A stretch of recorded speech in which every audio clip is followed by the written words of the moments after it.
Imagine the oh my word moment when he realizes, this is Jesus. He's come back to life. The scriptures say that he lives everything, and he jumps out of the boat and he starts swimming to shore. You guys remember Forrest Gump?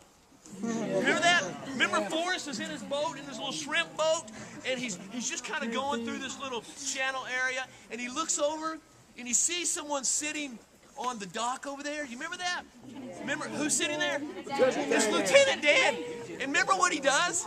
Yeah, he jumps out of his boat and starts swimming to Lieutenant Dan. And the boat then crashes into the side of the dock. That's what I so see with Peter here. I mean, he just leaves it all and jumps in and starts swimming. Now, here's the most amazing part of the story. We're headed to the finish line right here. And I love this. He swims to the shore. And you know what Jesus does? You know what he does? He cooks him breakfast. He cooks him breakfast. Peter denied him 3 times, and what does he do? He scrambles some eggs for him. Side of bacon, a little hash browns, a little slice of orange juice. I guess you can't slice orange juice, but a little drink of orange juice. I mean, I don't know what the breakfast was, but you know that was the greatest breakfast Peter had ever sunk his teeth into. I mean, Peter's denied him 3 times, and Jesus cooks him breakfast. And guys, then the best part of the story happens. Jesus looks at him and says this. Listen, he says, Simon, son of John, do you love me? And Peter says, yes, Lord. You know I love you. And Jesus says, feed my lambs. Then again, Jesus said, Simon, do you truly love me? And he answers, yes, Lord, you know I love you. And Jesus said, take care of my sheep. Then the 3rd time he said, Simon, do you truly love me? This Bible says that Peter was actually hurt this time. I mean, he's already asked him twice, and now he asked him the 3rd time. Peter says, Lord, you know all things. You know that I love you. And Jesus says, feed my sheep. Guys, listen, 3 times Jesus asked him, do you really love me? I mean, really, genuinely. No playing around, no games. No getting caught up in the emotion of a camp, or no standing just because everyone else stands. Just you and me, Peter, one-on-one, eyeball to eyeball. Do you genuinely love me? I mean, guys, could you take a moment? I mean, just a moment. I wonder if you could consider that. Just out here in the outdoors, just a one-on-one moment with God. And would you, again, hold the mirror before yourself and consider, do I genuinely love this man Jesus? Do I genuinely love him? Do I love him so much that, am I willing to go back home, and even when it seems I'm the only one standing for what is right, even when it seems that no one else living under my own roof with me cares at all about God. Walking the halls of my school back this fall in a few weeks. Even if I'm the only one willing to do the right thing, do I love him so much that I'm willing, regardless of what the world says, I want to take it home with me. I want to live it. And I want to be Jesus to the world. You know, guys, listen. Here's what I think Jesus was doing when he was asking Peter 3 times. I think he wanted Peter to know these 3 things. I think he really wanted Peter to really get this. I mean, not just to hear it, but to buy into it, to believe it, and to live for it. Because Jesus knew greatness was right around the corner for Peter. I think, number 1, he wanted Peter to know this. Peter, I forgive you. The past is the past. Doesn't matter where you've been or what you've done. All that matters is this moment right here. Number 2, he wanted Peter to know this. Peter, not only do I forgive you, but listen, I love you. You're the reason I went to the cross.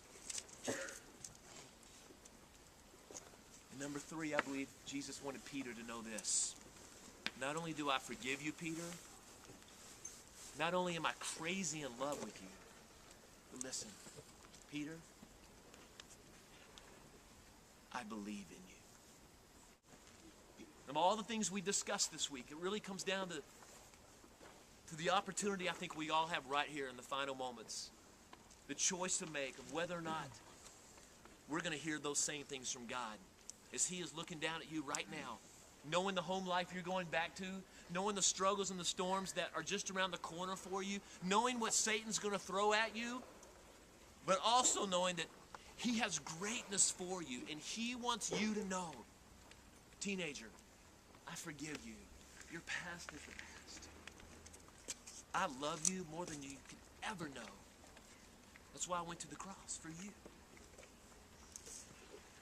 And I believe in you. You know, one day I'm going to write a book. I'm going to title it, I Believe in You, Love God. That's the only thing that's going to be in the book, because that's good enough on its own, isn't it? To know that God, the creator of the world, believes in us. Now, guys, listen, I know. You're going to head home, and it could happen even as early tomorrow. I just want to warn you. Some of you are going to head home, and you know what? Here's what's going to happen. There will be moments sooner than probably you desire to give reality to. There will soon be moments in your life when it will feel as though God is nowhere to be found. It'll feel as though God is not listening. And it will feel as though God is a million miles away. That's why I want you to hear me say this right here. Look at me. It is critical that we all walk from this place realizing God is not a feeling. God is a choice. Just as you make a choice to get up and brush your teeth, hopefully you do. Just as you make a choice to go to school, to talk to your friends, to do whatever it is that you do, that you equally daily make the choice, regardless of how you feel about God, that you trust Him and take Him at His word, that He loves you, He forgives you, He has a plan for you, He has not turned His back on you, He is so in love with you, and when it seems no one else does, to know He believes in you. Jesus looked at Peter after He asked him that question 3 times, do you love me? And then His final words were this: feed my sheep. Guys, I can summarize in one word what it was that Jesus was saying to Peter. This is the final thought I'll leave you. It's this word right here. Go.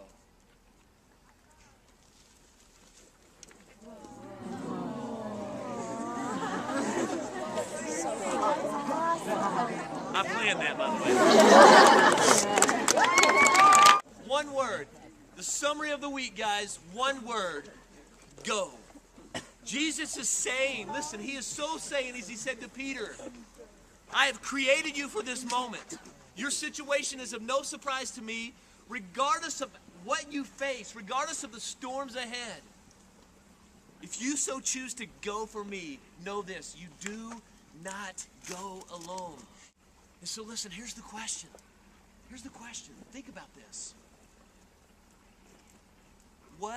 Ask yourself this, what is my go? What greatness is God calling me to? You know, you may not have that answer when you leave here. But guys, I tell you this, if your daily prayer to God is that word surrender, you, not me, show me my go. Show me the mission in the moment. Show me what you have for me today. Listen, guys, I guarantee you, as we've talked all week, it's not about perfection, it's about the pursuit of perfection. And if your daily pursuit is to find the goal that He has for you for that day, I guarantee you, God will use you beyond your wildest imagination.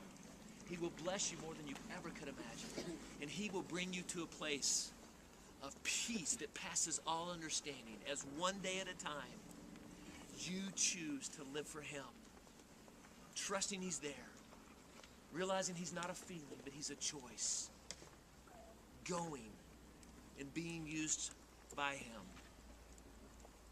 one day at a time, for greatness.